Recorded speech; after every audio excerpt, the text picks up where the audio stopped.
City, if the league give the league to Liverpool, City can still mathematically win it. Yeah. And it's the same as who goes up and who goes down. You can't just say, well, Leeds and West Brom will go up.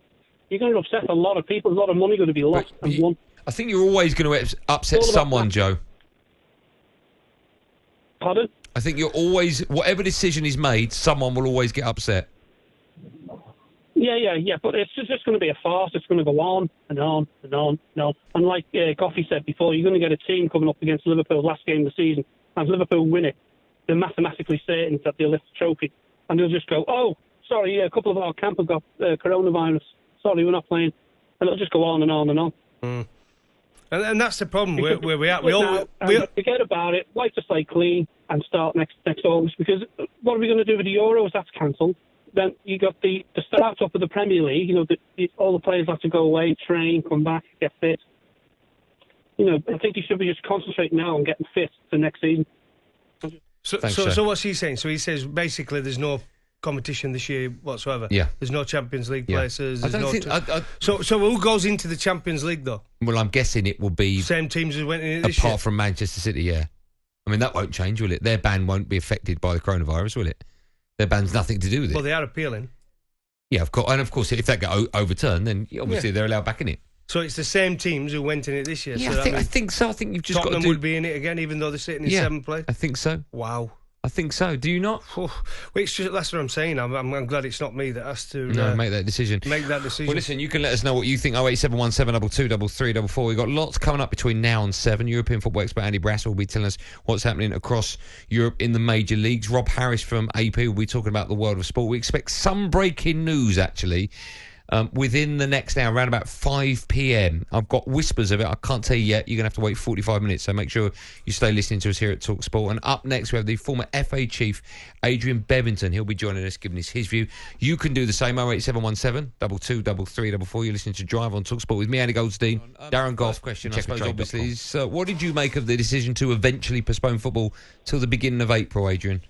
Yeah, the word eventually you used there, Andy. I think it is the right decision. It was inevitable today after what we saw develop last night. The sort of knock-on effect from the media conference yesterday with the Prime Minister and the two experts in science and health.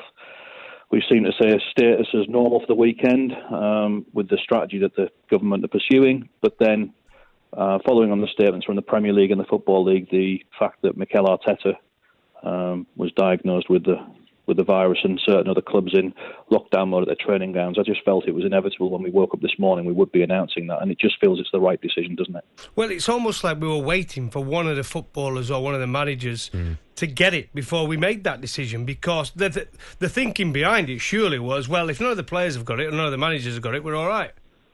Well, I think, from sporting bodies' point of view, I guess that they were taking their lead from government and the health and science experts, which if I was in their position, I would have been looking to do that, because they're the experts, the health and science people, and not sporting bodies. You take your lead from them.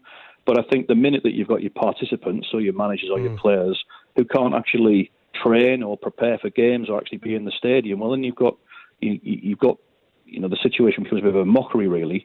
And the fact that then you've got individual games being called off, like Brighton and Arsenal was announced last night. I saw Paul Barber quoted on that from Brighton. You were then, I think you've got to start having a clean break. And I heard a lot about what you've just been talking about there, and there's a lot of questions that people can't answer at the moment. But there's some very valid points being made about when do we stop and when do we start again, and how long will this all impact upon us? Adrian, let me ask you, how long? What's the very latest do you think that we can start again? Because we've got 9 games left in the Premier League. I would imagine you could probably complete those 9 games in maybe 6 weeks. So when, in your opinion, do you think is the very latest we can look at the calendar and go, you know what, it's too late now, we're going to have to scrap it? Well, first of all, I think they've made a right call in giving themselves until that weekend of the 3rd, 4th of April. They're going to be assessing it all the way through that period. I instinctively feel like what you said, Andy, that I'd be very surprised personally if we're back playing football again so quickly. I also think Tuesday's meeting of UEFA and the different national associations is a massive day, and there's a lot of logic to saying, look, defer Euro Championships to next summer to free up the space this summer, and then all of the European leagues that have been suspended, because obviously Europe is part of, it's the epicenter at the moment of the virus. If Europe can then get a plan in place where they're going to get, let's say it takes us through to, late summer even, or certainly the middle of the summer, to get these leagues concluded, as you say, maybe 5 or 6 weeks to get the games finished. That's got to be a better outcome for everybody than just cancelling the leagues full stop without a natural outcome. So I think they've got to give themselves as much chance as possible. It may be that we get to the weekend of the 3rd, 4th of April and there's another announcement that says, well, actually, it's going to be delayed again for another 2 or 3 weeks. Who knows? But I think it's important that they're giving themselves enough time and not just cancelling something at this early stage when I don't think they need to. What happens though then? I mean, it's the knock-on. It's unbelievable. I mean, you can find loopholes all the time, or things that are going to stop that happening, like Champions League qualifiers or Europa League qualifiers. We've seen Wolves; they've been going forever this year, and it's into the middle of the summer. You got players' contracts that are going to end on June the 30th, like Willian, Vertonghen. I mean, what happens there? These are all totally uncharted waters for everybody, and I don't think anyone can publicly stand up and say, at this particular moment, this is the exact plan, because none of us know where this starts and where it actually ends. I think what we know, we're in the middle of something. We've got to keep listening to the experts. Not everybody will agree with them all the time, but they clearly have a view on how the time frame and the peak of the virus. Obviously, the peak is going to be at a peak in different countries across Europe at different times from what has been said so far. I think that's a really good point you make about the contracts. In general, players' contracts end the end of June. So can measures be put in place to see if there can be a short-term extension? I don't know. You've also got this issue of outside of the Premier League, further down the pyramid, which doesn't often get as discussed quite as much. The cash flow issue is huge. Oh, massive. That was something that's clearly been a big part of the EFL's discussions over the past couple of weeks, because they live hand to mouth every home game for the ticket money, the hospitality revenue, once you go further down the pyramid. Now, they've got to find a way now of bridging that gap until they're in action again. But I still think for them that's a better outcome than playing games behind closed doors, which would have really reduced their income. It is. That's massive, that bridging that gap for some of these clubs. We've just we had Darragh on, the chairman at Peterborough, and we're talking, he employs 300 people at that football club, and they rely on those gates, don't they, every single football match to pay the wages, and it's going to be a nightmare situation just dealing with that. Then you've got the challenge of the broadcasters who put in all this money, I mean, to us as well here at TalkSport and to other channels around the world who pay millions for the rights of these football matches. There's huge money insofar as the broadcasters and also the commercial partners that support football on so many different levels, not just football, sport, I should say, because, we've also got to look ahead here to the Olympics in Tokyo.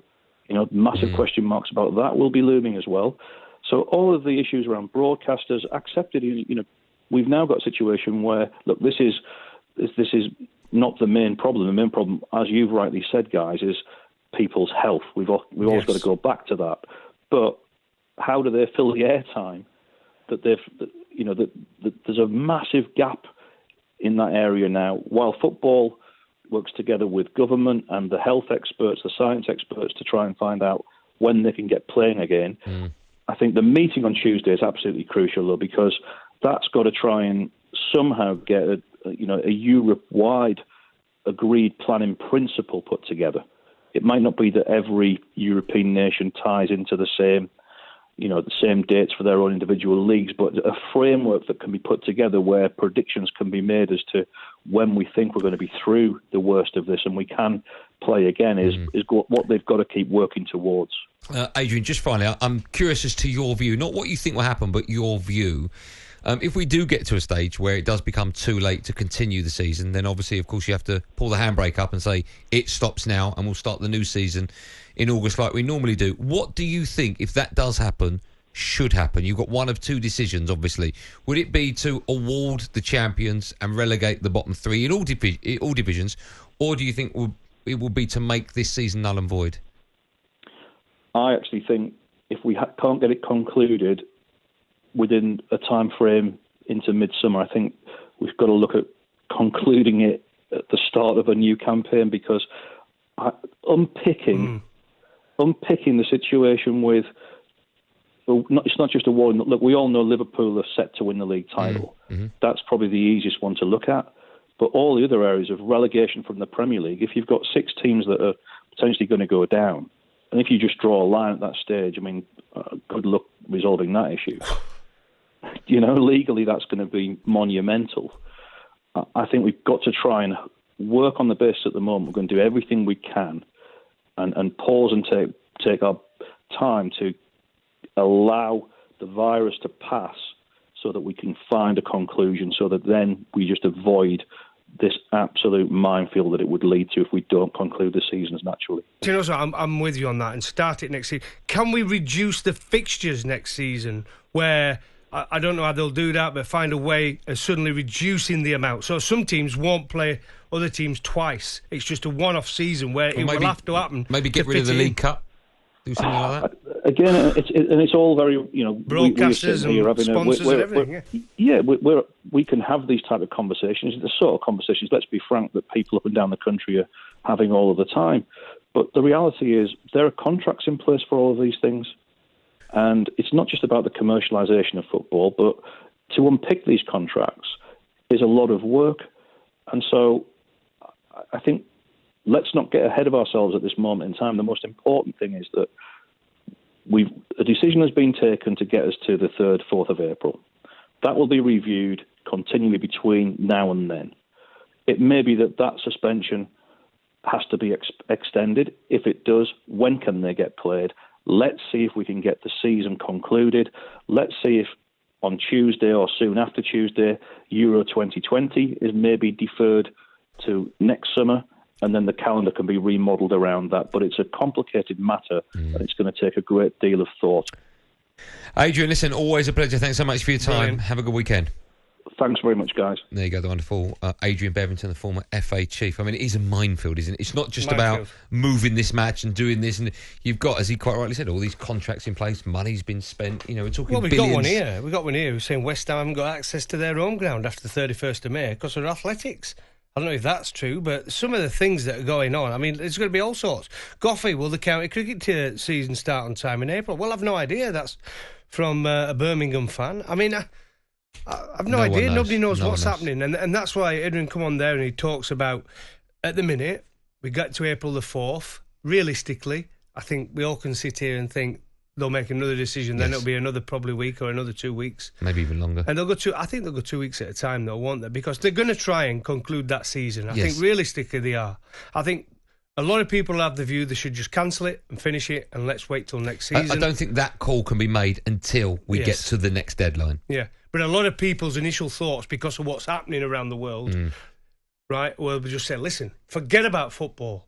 Cancel it. That's a lot of people's opinion. You know what I mean? Because of everything, people are losing their lives. Yeah, listen, so health is the most important thing. That's it, done. Listen, that's our view. What's yours? 08717 22 334. Dial that number. You can be heard live on National Radio. You're listening to Drive on TalkSport with me, Anna Goldstein, Darren Goff alongside with Checkertrade.com.